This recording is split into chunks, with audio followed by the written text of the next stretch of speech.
কইলে তো কইবেন ভাই কইয়ালাই এখন কিছু কথা আসলে না কইও পারি না। বিদেশি যারা বিদেশে থাকে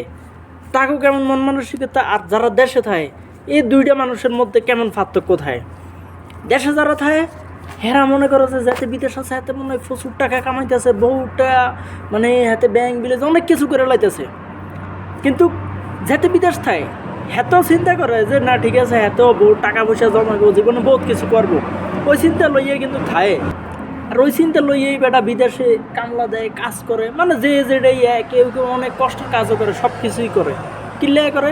হ্যাঁ অনেক কিছু করবো, টাকা পয়সা জমাবো, কিন্তু দিন শেষে দেওয়া যায় কি হ্যাঁ অনেকে হয়তো ঘর বাড়ি দেয় ভাই, এটু বহুত কষ্ট মষ্টে কিস্তি মিস্তি তুললে ঘর একটা দেয়, পরে এই কিস্তি আবার শোধ করে, আবার বিদেশে আইতে যে ঋণ এডি শোধ করে, এই শোধ করতে যায় দেখা যায় যে ভাই কি মানে তার কাছে দিন শেষে 10টা টিয়াও থাকে না। অনেক চেষ্টা করে যে টিয়া জমাবে, কিন্তু মাস শেষে দেওয়া যায় বেতন পাওয়ার আগে তার কাছে মানুষে আরও 200-300 টিয়া ফাইলে, মানে এরকম একটা অবস্থা আর কি। আমি আমার কথা ভাই একটু কষ্টের কথা বলি,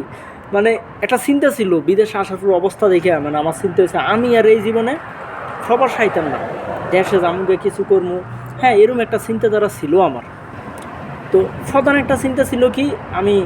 দেশে যাওয়ার আগে দিয়া মানে এই যতদিন বিদেশে থাই আর কি কিছু টিয়া জমানো, একটা হুন্ডা কিনানোর লাগিয়া ভাই, এটা হচ্ছে পুরুষ মানুষের ইমোশন, একটা বাইক কিনার লাগে কিছু টিয়া জমানো, তারপরে একটা ড্রোন কিনার লাগে কয়টা টিয়া জমানো, তারপরে হচ্ছে একটা অ্যাকশন ক্যামেরা কিনার লাগিয়া কয়টা টিয়া জমানো। এখন ভাই দেওয়া যায় যে কষ্টে মষ্টে আছে না 120-30 রিয়ালের মতো জমাইছিলাম। এই মরার এই মাসে কফিলে বেতন দেওয়ার মানে মালিকে বেতন দিতে দিতে নি হেডি শেষ হয়ে গেছে গা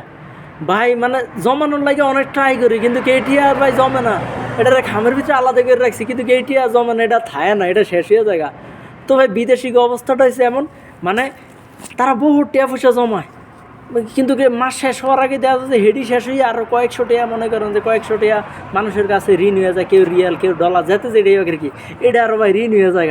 এইটি আর ভাই এটা জমা থাকে না, মনে হয় যে এখন দেশে যাওয়ার পরে দেশে যায় চলাফেরার লাগে মনে হয় যে কিস্তি তুলতে হবে, কিস্তি তুললে তারপরে হয়েছে যে মানে বিয়ে শাদি করতে হবে, দেশে চলতে হবে, এরকম একটা অবস্থা হয়ে গেছে আর কি। তো এটা হয়েছে ভাই বিদেশি এবং দেশে এই দুইটা মানুষ, মানে দুই জায়গায় যে মানুষগুলো থাকে এই দুই জায়গার মানুষগুলোর মধ্যে তফাৎ এইটাই, কারো চিন্তা অনেক টাকা জমাইতেছে আর কেউ কষ্ট করতেছে টাকা জমানোর চিন্তা নিয়েই, কিন্তু দিন শেষে ভাই কোনো ফায়দা হইতেছে না, টাকা জমাইতে পারতেছে না, এটাই বড় কষ্ট রে ভাই।